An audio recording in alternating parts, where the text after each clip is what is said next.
ವೀಕ್ಷಕರಿಗೆ ಹೇಳ್ತಾ ಇರೋದು ಪ್ರಾಬಬ್ಲಿ ಇದಕ್ಕಿಂತ ಮುಂಚೆ ನಾವು ರಿಕ್ವೆಸ್ಟ್ ಮಾಡ್ತಾಯಿದ್ವಿ ಬನ್ನಿ ಅಂತ. ಫಸ್ಟ್ ಡೇ ಅಂಥ ದೊಡ್ಡ ಪ್ರಚಾರ ಏನು ಅಂದರೆ ಪ್ರಚಾರ ಮಾಡಿದರೂ ಕೂಡ ಫಸ್ಟ್ ಡೇ ಅಂಥ ದೊಡ್ಡ ರೆಸ್ಪಾನ್ಸ್ ಏನಿಲ್ಲ. ಎರಡನೇ ದಿವಸಕ್ಕೆ ಅದು ಡಬಲ್ ಆಗುತ್ತೆ. ಸಂಡೇಗೆ ಅದನ್ನು 3-4 ಪಟ್ಟಾಗುತ್ತೆ. ಯಾಕಂದರೆ 7-8 ಹೌಸ್ಫುಲ್ ಶೋಸ್ ಆಗುತ್ತೆ. ಅಂದರೆ ನಮ್ಮ ಬ್ಯಾಂಗ್ಳೂರಲ್ಲಿ Vaishnavi sapphire mall, Veeresh, Rockline cinemas, GT mall, ಮತ್ತು ಬೆಳ್ಳೂರು ಕ್ಲಾಸಲ್ಲಿರುವಂಥ ಮಾಲ್ಗೆ ಇಷ್ಟು ಇದು ಮಾಲ್ಗಳಲ್ಲಿ ನಮ್ಮ ಗ್ಯಾಲೇರಿಯಾ ಮಾಲ್ ಇರಲಿ, ಗರುಡ ಮಾಲ್ ಯಲಹಂಕ, ಮತ್ತು ಏಷ್ಯಾ ಮಾಲು ಆಲ್ಮೋಸ್ಟ್ 70% ಏನೋ ಇತ್ತು. ಸೊ ಈ ಥರ ಕ್ರೌಡ್ ನೆನ್ನೆ ಅಂದರೆ ಸಂಡೇ ತುಂಬ ಚೆನ್ನಾಗಿ ಬಂದಿದೆ. ಸೊ ಈ ರೆಸ್ಪಾನ್ಸ್ ನೋಡಬೇಕು, ತುಂಬ ಖುಷಿ ಆಯಿತು.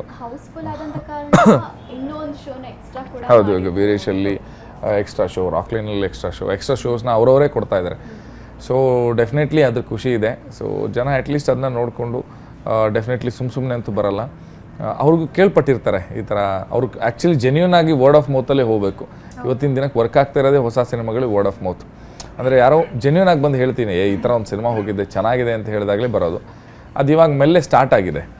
ಸೊ ಅದರ ಬೇಸಿಸಲ್ಲಿ ಡೆಫಿನೆಟ್ಲಿ ಇನ್ನೂ ಜನ ಜಾಸ್ತಿ ಬರೋಕ್ಕೆ ಸ್ಟಾರ್ಟ್ ಆಗುತ್ತೆ ಅಂತ ನಾನು ಅಂದ್ಕೊಂಡಿದ್ದೀನಿ. ಆ್ಯಂಡ್ ದಯವಿಟ್ಟು ಬನ್ನಿ, ಖಂಡಿತವಾಗ್ಲೂ ಸಿನಿಮಾ ನಿಮಗೆ ಯಾವುದೇ ಕಾರಣಕ್ಕೂ ಡಿಸಪಾಯಿಂಟ್ಮೆಂಟ್ ಅಂತೂ ಮಾಡಲ್ಲ. 100% ಪೈಸಾ ವಸೂಲ್ ಸಿನಿಮಾ. ಆ್ಯಂಡ್ 2.5 ಗಂಟೆ pure entertainment, seated thriller. So please ಬನ್ನಿ, ಎಲ್ಲರೂ ಭೇಟಿಯಾಗೋಣ. ನಾನು ಥಿಯೇಟ್ರ್ ವಿಸಿಟ್ಸ್ ಮಾಡ್ತಾ ಇರ್ತೀನಿ. ನನ್ನನ್ನು ಥಿಯೇಟ್ರಲ್ಲಿ ನೀವೆಲ್ಲ ನೋಡ್ತೀರಾ. ಥಿಯೇಟ್ರಲ್ಲಿ ಬಂದು ನಾನು ನಿಮ್ಮನ್ನು ನೋಡೋವಂಥ ಒಂದು ಅವಕಾಶ ಕೊಡಿ ಅಂತ ನಾನು ಜನರಲ್ಲಿ ಕೇಳ್ಕೊತೀನಿ.